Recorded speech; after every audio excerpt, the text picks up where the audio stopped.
This is Ann the Healer from Collin College and part of the Center's Collaborative for Technical Assistance. We are happy to present these break time videos as sponsored by the CCTA, which is a National Science Foundation grant. CCTA's purpose was to respond to a request from the Department of Labor, DOL, to the National Science Foundation, NSF, to have ATE centers provide technical assistance to TACT grantees. And now that TACT is over, we are strictly focusing on helping National Science Foundation grantees and proposal writers. Our deliverables are to provide technical assistance webinars, workshops, and also best practice documents. This particular webinar or video is focused on how to identify and recruit the right employers for your business and industry leadership team. First of all, for those who might not be readily familiar with the term BILT, BILT stands for Business and Industry Leadership Team Model. It puts the co-leadership and co-ownership of your program or your grant program in the hands of the employers in your area. And when those BILT members feel ownership of the program, they're more likely to hire your graduates. Faculty also use the information from the employers and know exactly what they need to teach, the skills they need to teach that employers desire, so that students are workforce ready. Students, faculty, and BILT members alike benefit. It's a win-win all the way around. Who should be on the BILT? Well, the right people include high-level technical executives who see the future, who are responsible for keeping their companies in business, first-line hiring managers, those people that are hiring the individuals that you may graduate, technicians themselves. HR representatives can be there as long as they're not the sole representative for a company, because HR reps actually get their information secondhand from the hiring managers. Faculty are also invited to the BILT as ex officio members. They listen and ask questions as the business people are discussing what knowledge, skills, and abilities they want graduates to have in the future. And then the faculty cross-reference that information to the curriculum that already exists and identify gaps and figure out how they're going to fill those gaps. Note that this is a business advisory council on steroids. Typically, we have business advisory councils that provide advice, and sometimes the educators take that advice and sometimes they don't. If you actually implement a business and industry leadership team, by its very nature, the employers are in a co-leadership role for the program, and while you may not be able to address every single thing they want, you do owe them the feedback on what you can and can't do, and sometimes they can fix some of the problems that you might be facing in doing some of the new technology. How do you go about identifying what people might be able to help you to get the members of your BILT team? Well, college administration is a good choice. This BILT does not mean that the BACs or Business Advisory Council members are not going to be included. They are if they want to be. And also board members, trustees of the college, oftentimes have connections in the community and can assist with making introductions so that you can get to the right people for the businesses in your area that you would like to have represented on your BILT. The chambers of commerce are also very good.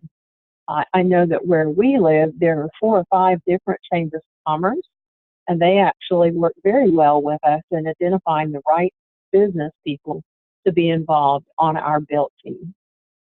Economic development corporations are similar.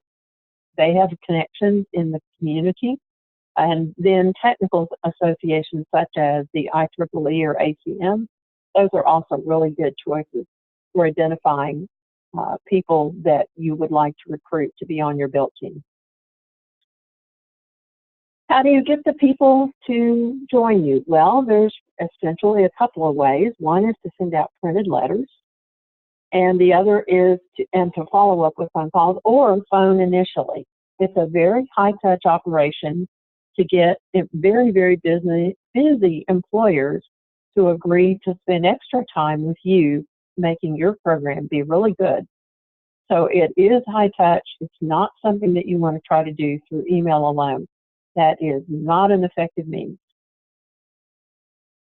Let's talk about the what's in it for me principle, the with them. The best relationships are a win-win on both sides. We colleges oftentimes go to employers and ask them to give without necessarily offering to give back. We need to determine what the with them is for the employers that might be willing to be on your BILT, and note that that might be different based on which employer you're talking with. Most do want a bigger pipeline of qualified workers because that's good for the community, their business, and for the individuals getting the new jobs. Some, though, especially from smaller businesses, may want to network with representatives from larger businesses in your area. Whatever the reason they want to be involved, we want there to be a what's in it for me that is beyond just a philanthropic, well, it's my community duty to be on this team, so I'm going to do that. For the National Convergence Technology Center, which happens to be the national grant that I lead, in this particular area, we have a BILT, and some of the members on the BILT have actually been working with us for almost 20 years. It's a very important thing to figure out what makes the employer want to work with you. When you're going after recruiting new BILT members, be sure to develop a value proposition. Why do they want to work with you? They're going to be investing time that they probably don't have to work with you. So come up with a relatively short list of reasons why the employer wants to spend time with you, and then turn that list into a paragraph that some call an elevator pitch. It's that which can be communicated succinctly to another in an elevator ride. And we're not talking about an elevator going up in a 100-story building, more like a 6 or 8-story building. So typically the value proposition is 2 to 4 sentences, something like that. Then develop the invitation. If you're going to do it by phone, develop a script, write it out. Don't just assume you're going to have the presence of mind to answer their questions, deliver the elevator speech, and then remember to close by asking them to dedicate up to 10 hours a year to your BILT. Don't assume you're going to remember that. Write it out, sketch it out. And ideally, there should be 4 meetings a year. One should be face-to-face to evaluate the knowledge, skills, and abilities that the employers predict the workforce-ready graduate must have 12 to 36 months in the future. And then 2 or 3 1 to 1.5 hour online web meetings to discuss trends. Be sure to put on the script information regarding the time, date, place, etc. for the first BILT meeting as well. You can also do a printed letter, and this has the same information as a phone script, but it's formatted in a printed letter layout. The printed letter has advantages, but you do need to make it personal and follow up with a phone call. Its advantages are that it can be mass produced, and it also avoids the jitters of a live cold call as the first introduction. Many of the people trying to build a BILT are technical by nature and are not necessarily comfortable making cold calls. So you can print the letters, mail them in advance, and then follow up with a phone call.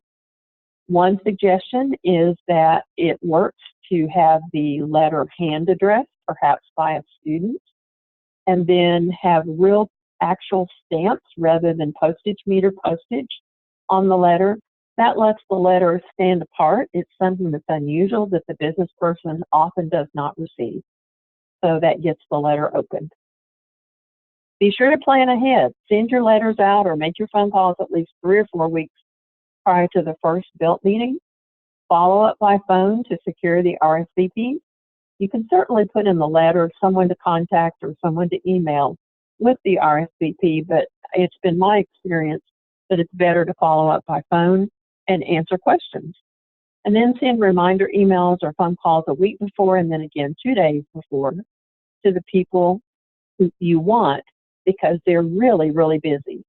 Also, be sure to expect an attrition rate of 25 to 30% of those who say they will attend.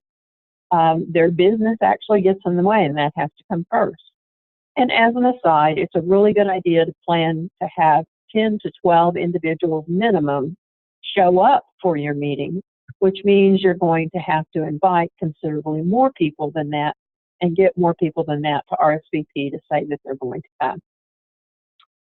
There are lots of resources available to you. If you go to the National Convergence Technology Center website, there are many business resources on that website. There is a webinar there on BILT Basics that is much more detailed than what this particular video is covering. There's also a BILT toolkit that is extremely detailed on how to implement the entire BILT model. And then additionally, there are webinars on employer engagement and other related topics and at the CCTA website, which is unfortunately at the very moment being moved. So you will need to contact me at the email address below to ascertain how to get to it. Thank you for your time. We appreciate your help and hope you have a good time recruiting very effective members for your BILT.